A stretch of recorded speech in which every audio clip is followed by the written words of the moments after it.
Radio SD 90.8 FM पर खास लोग खास मुलाकात लेकर आ गया हूं मैं आकाश। और आज जिस खास व्यक्ति से मैं आपकी मुलाकात कराने वाला हूं वो भाई साहब एक बहुत ही ज़्यादा टैलेंटेड पर्सन है। वो एक यूट्यूबर है, एक राइटर है, एक पोएट है, एक आर्टिस्ट है, मतलब बहुत कुछ है। तो मैं ये चाहता हूँ कि मैम आप अपनी तारीफ खुद से करें। हेलो मुजफ्फरनगर, कैसे हैं आप लोग? मेरा नाम डॉक्टर वीनस है और मेरा जन्म स्थान मुजफ्फरनगर है। मैं एक इतिहासकार हूँ। गैलेक्सी एजुकेशन सिस्टम गुजरात से मैंने अपने करियर की शुरुआत की। ग्लोबल इंडियन फाउंडेशन में डायरेक्टर रही। उसके बाद as a junior vice president Amity university Noida को ज्वाइन किया और वर्तमान में एमिटी यूनिवर्सिटी नोएडा में हिस्ट्री की प्रोफेसर हूँ।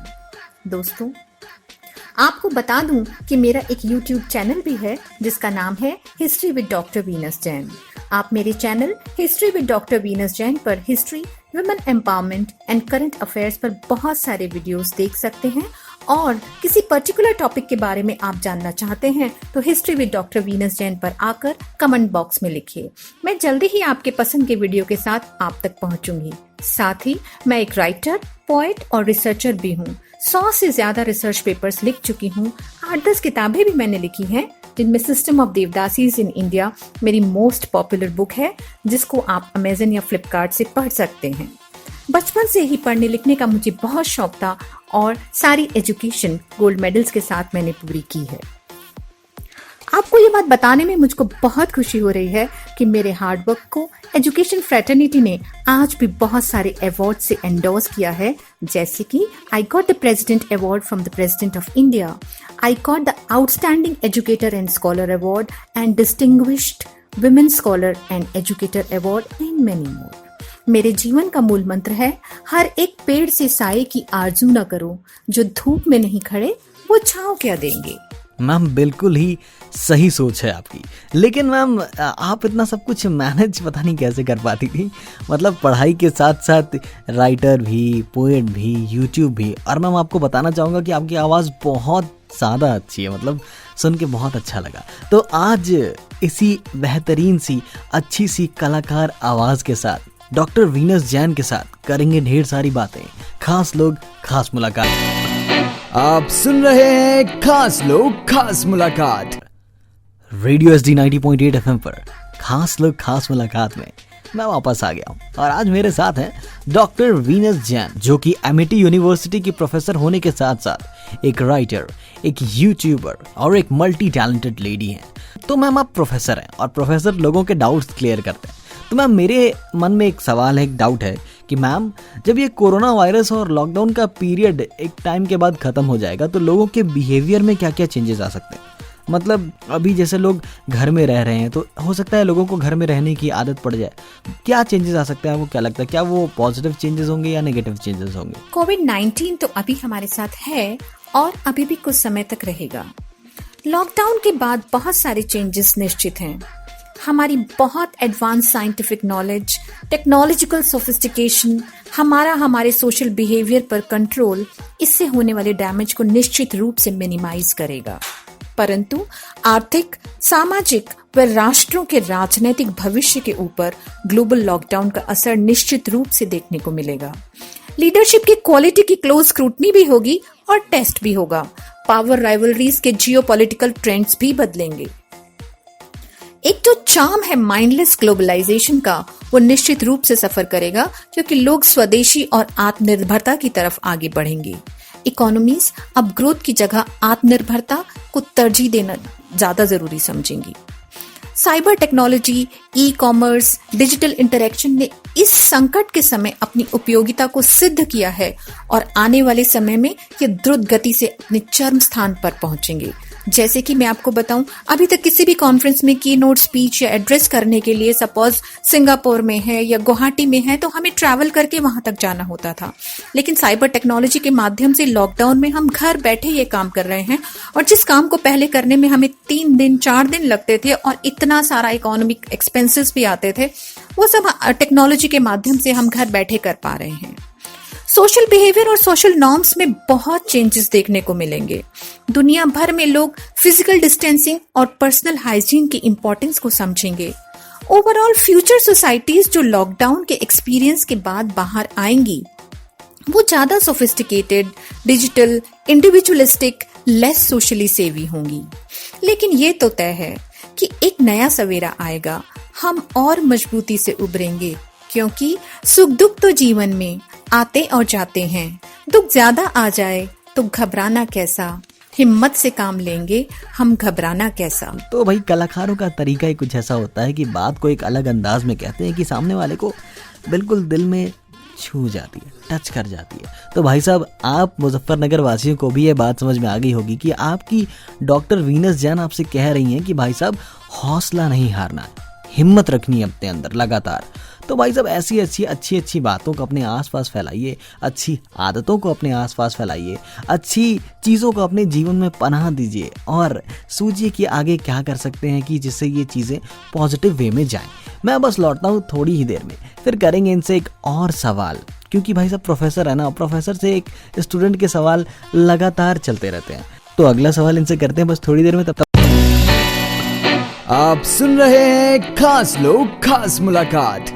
रेडियो SD 90.8 FM पर मैं हूं आकाश और आज खास लोग खास मुलाकात में हमारे साथ है एक बहुत ही लाजवाब व्यक्ति, जो कि एक राइटर हैं, जो कि एक पोएट हैं, जो कि एक प्रोफेसर भी हैं। तो प्रोफेसर मैम, आपसे मेरा एक और छोटा सा डाउट है। लॉकडाउन की वजह से इस समय जो है कि मैम सब कुछ स्थगित हो गया, सब कुछ रुक गया है। तो मैम आपको क्या लगता है कि लॉकडाउन का स्टूडेंट लाइफ पे कैसा इम्पैक्ट पड़ रहा है? देखो आकाश, हम लोग तो प्रोफेसर्स हैं और जो इफेक्ट सबसे ज्यादा हम देख पा रहे हैं वो सिर्फ दो लोगों पर देख पा रहे हैं।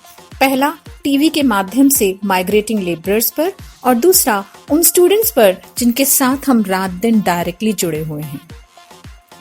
लॉकडाउन एक ऐसे टाइम पर शुरू हुआ जब सेशन ऑलमोस्ट कंप्लीट होने को था, केवल कुछ ही क्लासेस बाकी रह गई थी।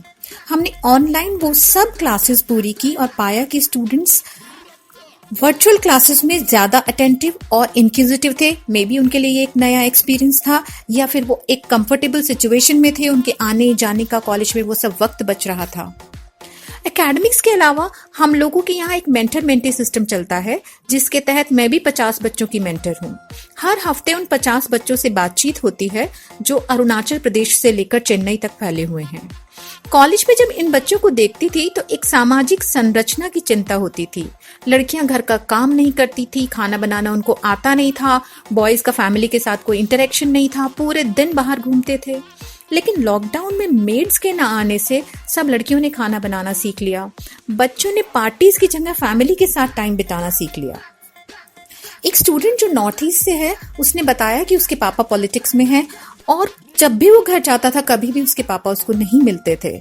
और उसने कहा कि पहली बार पापा के साथ इतने सारे दिन जी भर कर रहने का मौका मिल रहा है। वहीं दूसरा एक बच्चा पटना में है, उसने कहा कि मैडम मेरे पापा पुलिस में हैं और जब भी मैं पहले घर जाता था तो पापा जहां भी होते थे तुरंत मुझसे मिलने आ जाते थे, लेकिन अब वो कह रहे हैं कि बेटा मेरा बार बार घर आना सेफ नहीं है, इसलिए मुझे थोड़ा अच्छा नहीं लग रहा है, क्योंकि पहले पापा आ जाते थे अब नहीं आ पा रहे हैं।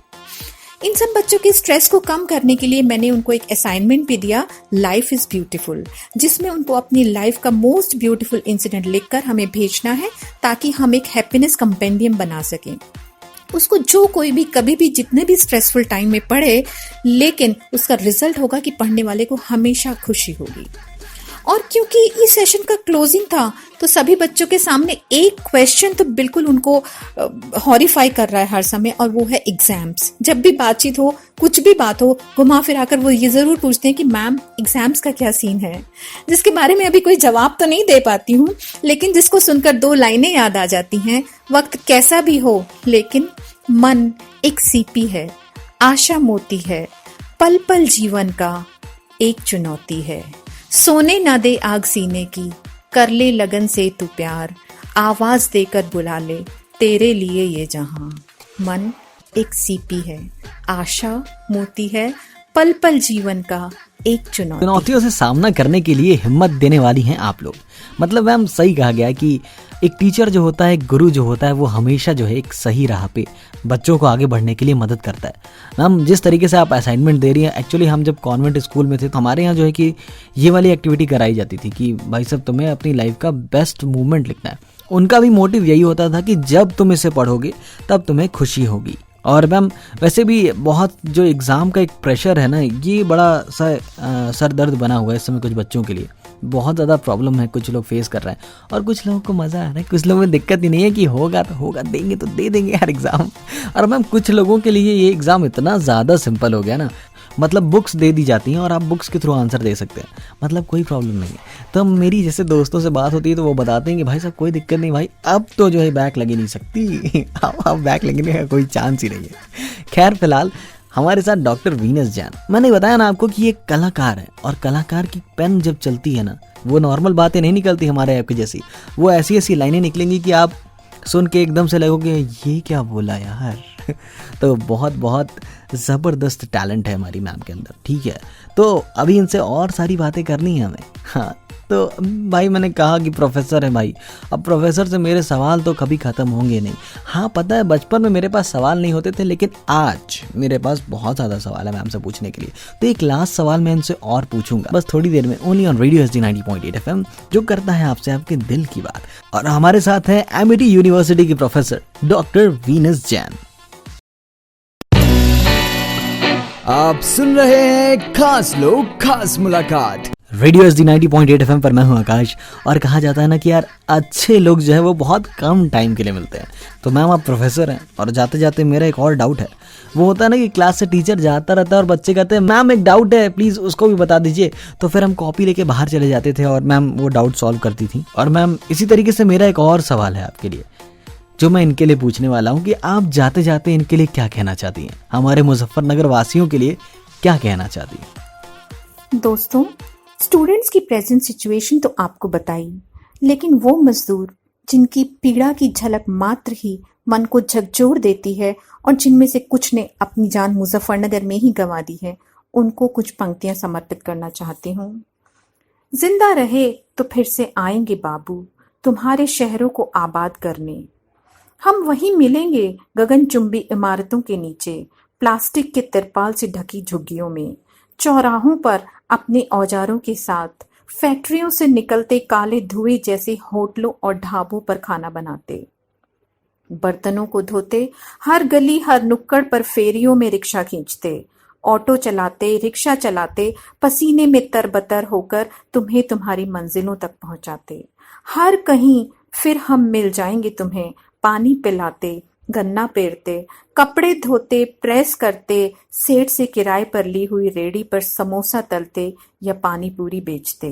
मुरादाबाद ब्रास के कारखानों से लेकर फिरोजाबाद की चूड़ियों तक, पंजाब के हरे भरे लहराते खेतों से लेकर लोहा मंडी गोविंदगढ़ तक, चाय बागानों से लेकर जहाजरानी तक, अनाज मंडियों में माल ढोते हर जगह होंगे हम। बस सिर्फ एक मेहरबानी कर दो बाबू हम पर, इस बार हमें अपने घर पहुंचा दो। घर पर बूढ़ी अम्मा है, बाप है, जवान बहन है, बहुत परेशान है वो, बाट जो रहे हैं सब मिलकर हमारी। मत रोको हमें, अब बस जाने दो। विश्वास जो हमारा तुम शहर वालों से टूट चुका, उसे वापस लाने में थोड़ा हमें समय दो। हम भी इंसान हैं तुम्हारी तरह बाबू, चिंता न करो। विश्वास अगर जमा पाए तो फिर लौट आएंगे, जिंदा रहे तो फिर आएंगे लौटकर। वैसे भी जीने की उम्मीद तो कम है, अगर मर भी गए तो हमें इतना तो हक दे दो, हमें अपने इलाके की ही मिट्टी में समा जाने दो। आपने जो कुछ भी खाने को दिया उसका दिल से शुक्रिया। बना बना कर फूड पैकेट हमारी झोली में डाले, उसका शुक्रिया। आप भी आखिर कब तक हमको खिलाओगे? क्यों नहीं जाने देते हो हमें हमारे घर और गांव? तुम्हें मुबारक हो यह चकाचौंध भरा तुम्हारा शहर, हमको तो हमारी जान से प्यारा है भोला भाला हमारा गांव। दोस्तों, जिस आशियाने में बैठे बैठे आप बोर हो रहे हो, उसी तक पहुंचने के लिए हजारों लोग सैकड़ों किलोमीटर पैदल चल रहे हैं और बहुतों ने तो अपनी जान भी गंवा दी है। आज यदि आप सपरिवार अपने घर में हैं, स्वस्थ हैं और आपको 2 समय का भोजन मिल रहा है, तो समझ लीजिए कि आप दुनिया के बहुत ही भाग्यशाली व्यक्ति हैं।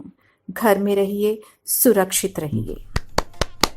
मैम एक तो आप लिखती बहुत अच्छा है, आपको पता है आप इतना अच्छा लिखती है कि मैं क्या बताऊँ, एकदम से सुन के एकदम से दिल जो है प्रफुल्लित हो जाता है। और मुजफ्फरनगर वासी भी आपको सुन के मैम बहुत ज़्यादा प्रफुल्लित हो गए होंगे। और एक तो मैम आपकी आवाज़ इतनी ज़्यादा प्यारी है ना कि इनके दिमाग और दिल में वो अपने आप बस जाएगी। तो मुजफ्फरनगर वासियों, हमारी प्रोफेसर मैम की बात को अच्छे से समझिए। उसके बाद जब हम इस लॉकडाउन पीरियड से बाहर आएंगे ना, तो कुछ नया होगा, कुछ यूनिक होगा, बिल्कुल हमारी डॉक्टर वीनस जैन की तरह। हो सकता है आपके अंदर भी कोई ऐसा कलाकार छुपा हो जो उस समय बाहर निकल के आए। आना ना, मैं आपसे बात करूंगा, आपसे ढेर सारी बात करूंगा। फिर तब तक के लिए एंजॉय करो रेडियो SD 90.8 FM, जो करता है आपसे आपके दिल की बात। हमारे साथ थी एमिटी यूनिवर्सिटी की प्रोफेसर डॉक्टर वीनस जैन, जो कि एक कलाकार है भाई। Thank you ma'am, thank you हमें ज्वाइन करने के लिए। धन्यवाद।